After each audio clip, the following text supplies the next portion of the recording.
चलिए, मैं चेतनानंद वर्धन आपका यूट्यूब चैनल पर आपका बहुत बहुत हार्दिक स्वागत करता हूँ। चलिए आज की क्लास को प्रारंभ करते हैं प्यारी सी दो चार लाइनों के साथ। मंजिल ने हौसलों से कहा, मंजिल ने हौसलों से कहा कि तेरे बस की बात नहीं है। तो मंजिल ने हौसलों की आंखों में आंखें डालकर ये कहा, चल झुट्टी तेरी इतनी औकात नहीं। चलिए आज बात करते हैं इसकी ऊर्जा की, एनर्जी। एक है ऊर्जा और एक है बेटा शक्ति। एक है ऊर्जा और एक है शक्ति। शक्ति की बात करें तो पावर, लास्ट क्लास में हमने इसके बारे में चर्चा की। देखिए मैं अगर बात करूं कि कार्य करने की क्षमता, क्या कहूं, कार्य करने की क्षमता, तो क्या होगी? ऊर्जा। कार्य करने की क्षमता क्या होगी? ऊर्जा। और शक्ति की बात करूं तो कार्य करने की दर, कार्य करने की दर। देखिए दोनों में अंतर समझिएगा। अगर मैं कहूं कार्य करने की क्षमता तो क्या है? ऊर्जा है। और मैं कहूं कार्य करने की दर, क्या है? दर। तो क्या है बेटा? ये शक्ति। क्या है? शक्ति। अब देखो,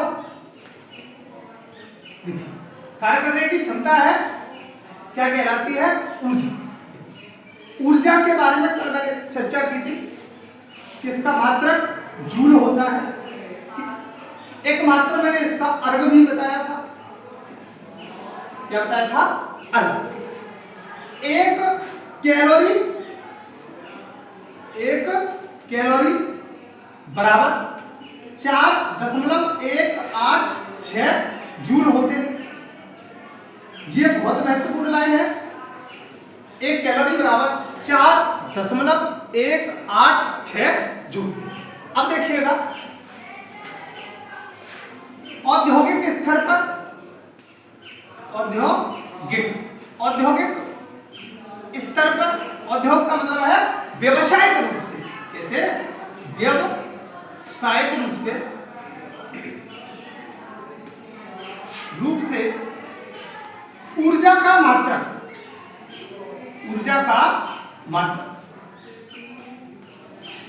बेटा 1 किलोवाट घंटा। क्या होता है बेटा?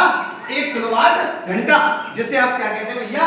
एक यूनिट भी कहते हैं। क्या कहते हैं आप? एक यूनिट। और एक यूनिट 1 किलोवाट घंटा बराबर होता है बेटा 3.6 ग्राम है 10 की पावर 6 जूल। ये भी बहुत महत्वपूर्ण लाइन है। अब देखिए 1 किलोवाट घंटा बराबर 3.6 ग्राम है 10 की पावर 6 जूल। और 1 कैलोरी बराबर 4.186 जूल। अब देखिए मैं बात करूं कार्य करने की दर, तो P बराबर बेटा W बटे में T। P बराबर W बटे में T। तो शक्ति का मात्रक क्या हो जाएगा बेटा? जूल। और T का क्या हो जाएगा बेटा? सेकंड। तो शक्ति का मात्रक हो जाएगा बेटा जूल प्रति सेकंड। और जूल प्रति सेकंड को ही क्या कहते हैं बेटा? वाट। क्या कहते हैं बेटा? जूल प्रति सेकंड को ही क्या कहते हैं? वाट। ठीक है। चलिए हमने यहां तक बात की, ऊर्जा के बारे में बताया, मात्रक के बारे में बताया। तो ऊर्जा का मात्रक जूल, अर्ग, कैलोरी और किलोवाट घंटा, इतनी हमने चर्चा की थी। अब बात करते हैं ऊर्जा के विभिन्न रूप। ऊर्जा के विभिन्न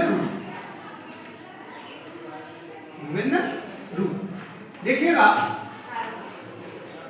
ऊर्जा संरक्षण का सिद्धांत कहता है कि ऊर्जा को ना तो उत्पन्न कर सकते हैं और ना ही हम नष्ट कर सकते हैं, केवल इसे एक अवस्था से दूसरे अवस्था में क्या कर सकते हैं? परिवर्तित कर सकते हैं। ये किसका नियम है बेटा? ऊर्जा संरक्षण का सिद्धांत। अब इसी बात पे आगे चर्चा करते हुए लिखेंगे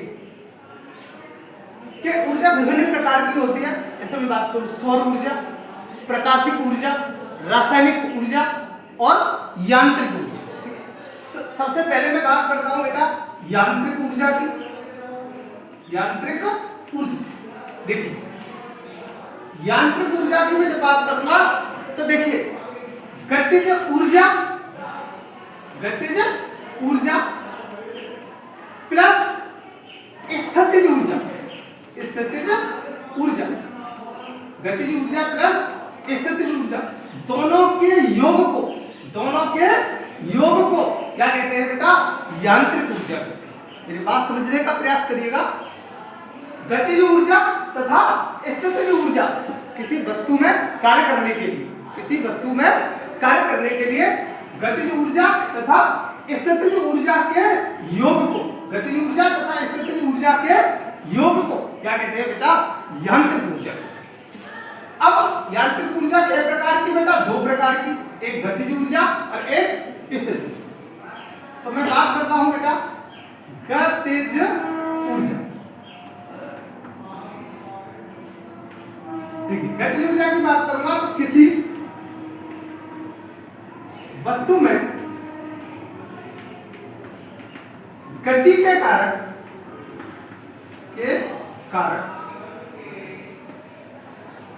उत्पन्न होने वाली ऊर्जा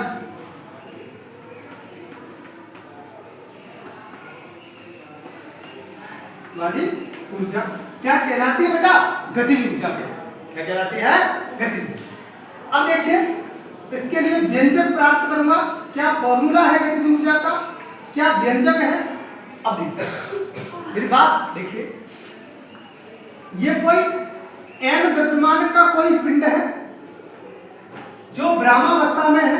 जब ब्रह्मावस्था में है तो प्रारंभिक वेग इसका क्या होगा बेटा? शून्य होगा। ठीक है। अब इसमें एक बल मैंने लगाया F और इसने S दूरी तय करके ये जो पिंड है v वेग प्राप्त कर लिया। कितना प्राप्त कर लेता है बेटा? v वेग प्राप्त। तब लिखेंगे बेटा गति के तृतीय समीकरण से, समीकरण गति का तृतीय समीकरण क्या कहता है बेटा? v स्क्वायर बराबर u स्क्वायर प्लस के 2as। प्रारंभ की स्थिति में u 0 है तो v स्क्वायर बराबर कितना हो गया बेटा? 2as। ठीक है। तो बेटा इसे समीकरण क्या डाल दीजिए बेटा? 1 डाल दीजिए। अब बात करते हैं बेटा कार्य W बराबर F डॉट S, यही तो बताया था। अब देखिए F बराबर किसके बेटा? ma। तो W बराबर बेटा इससे F की जगह ma। S का मान भी है हमारे पास, कहीं देखो कहीं है S का मान भी। S का मान समीकरण 1 से लाइएगा। S बराबर कितना? v स्क्वायर बटे में बेटा 2। तो रख दीजिए W बराबर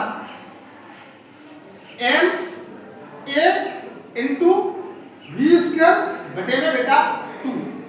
a से a कट गए। W बराबर बेटा 1 बटे 2 m v। ये किया गया कार्य, ये किया गया कार्य ही बेटा गतिज ऊर्जा के रूप में क्या हो जाता है बेटा? संचित हो जाता है। तो k बराबर 1 बटे 2 mv। ये गतिज ऊर्जा के लिए व्यंजक था, जहां m क्या है बेटा? द्रव्यमान है पिंड का, और v क्या है बेटा? v क्या है? चलिए आज के लिए इतना ही, कल मिलते हैं। जब तक अपना और अपने परिवार का ध्यान रखें। जय हिंद।